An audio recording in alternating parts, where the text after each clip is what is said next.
Bonjour Laurence, Billy n'est pas très loin, il se prépare car aujourd'hui il va apprendre les fondamentaux de l'escrime, les déplacements, le b.a.-ba.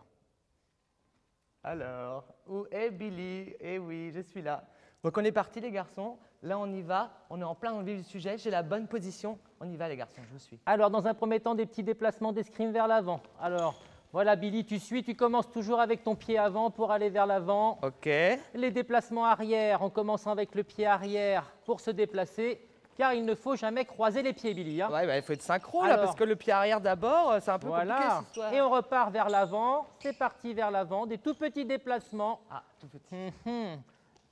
Vers l'arrière. Il fait hyper chaud, hein. C'est une chaleur de malade sous votre truc là. Pourquoi est-ce qu'on a ça comme protection? C'est pour ne pas se prendre d'épée à travers le ventre, c'est ça? Exactement, c'est pour se protéger. L'attaque est bien sûr au sable, l'attaque, la marche et fente. C'est parti pour la marche et fente d'escrimeur. Oh là, là, là c'est ils beau, sont tous ça. partis les Et gars. il faut s'entraîner à la répéter cette action. Ils sont au taquet. Hein. Allez, alors on se peut replace. refaire parce que moi du coup je n'ai pas vu comment on faisait. Des marches et fentes. Des marches et fentes, regarde marche et fente, une marche et une fente rapide. Ah ouais, c'est simple en fait. Voilà, c'est très simple. Une marche et une fente. Allez, c'est parti, on peut faire des marches et fentes maintenant. Car alors, Billy doit apprendre à attaquer.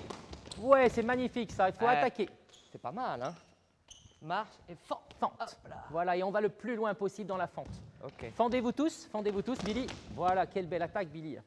C'est pas mal, hein? C'est parfait. Que je défends. Ah ouais, et maintenant pour les JO, quoi. Eh ben oui, tu seras prêt, j'en suis sûr. Mais d'ailleurs, j'avais une question parce que là, il n'y a que des garçons. Il n'y a pas de filles du tout dans ce sport? Eh bien, écoute, ça dépend des saisons, ça dépend des années. Il suffit finalement d'avoir un groupe de filles. Ok, d'accord. Souvent, quand on a 4-5 filles, bah oui, ça on fait a l'émulation. Et puis, cette année, on n'en a qu'une ou deux, malheureusement. Donc, elles ne sont pas là aujourd'hui. Elles ne sont pas là aujourd'hui, elles n'ont pas pu venir. Ça marche. Alors, Billy, il faut aussi que tu varies tes déplacements. On va suivre Merlin pour avancer, pour reculer, et puis pour faire la marche et fente. Ok.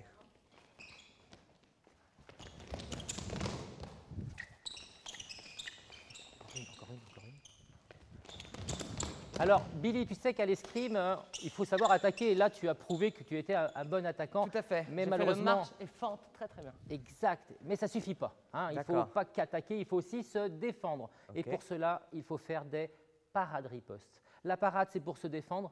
La riposte, c'est pour attaquer. Tout à fait. Et donc, un nouvel exercice en place. On recule 2 fois, les enfants, et on va se défendre. Alors, il va falloir se défendre à la tête. On appelle ça une parade et riposter. Allez, donc 2 déplacements arrière, parade riposte. C'est parti. Je regarde. Je vais essayer de le faire. Allez. Et on enchaîne plusieurs fois. Oh, c'est pas compliqué ça. Ah, c'est pas dur, hein? C'est un petit salut en fait. Et on repart à l'attaque. C'est parti. Oh, je sais pas. Allez, la marche et fente. On revient en garde et on fait des parades riposte maintenant.